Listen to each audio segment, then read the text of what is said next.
નમસ્કાર, હું હર્ષિતી KTV news સાથે નજર કરીએ આજના મહત્વના સમાચાર પર।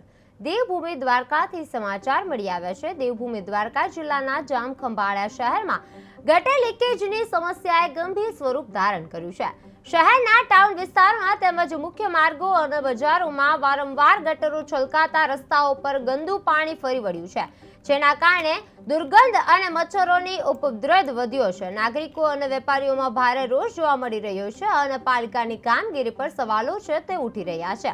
આરોગ્ય પર ખતરો ઊભા થતા તાત્કાલિક અને કાયમી નિરાકરણની માંગ છે ઉગ્ર બની રહી છે।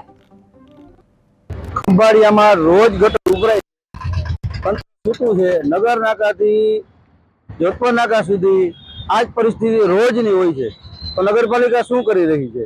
ત્યાર પછી અહીંયા ગર્લ્સ હાઈસ્કૂલ છે બાજુમાં, એ બધા વિદ્યાર્થીઓને અતિ મુશ્કેલી પડી રહી છે। આ ગાળામાંથી જવું પડે છે। ત્યાર પછી અહીંયા વેપાર કરતા લોકોને, ત્યાર પછી નગર નાકામાંથી આજુબાજુના બધા ગામડાના માણસો જ્યારે વેપાર લેવા આવતા હોય અને એ બધાને આ જ ગાળામાંથી નીકળવું પડે છે। અહીંયાથી રોજ હજારો માણસો અવર જવર કરે છે। એ બધા રોજ આ પરિસ્થિતિમાંથી એનો સામનો કરવો પડે છે અને ક્યાંક ને ક્યાંક એવું લાગે છે કે ખંભાળિયા નગરપાલિકા આમાં નિષ્ફળ રહી છે। આ કામ કરવામાં રોજે રોજ ગટર ઉભરાય છે અને સાવ નિષ્ફળ રહી છે, તો આની ઉપર કાયમી કંઈક સોલ્યુશન લઈ આવું, કંઈક કરો।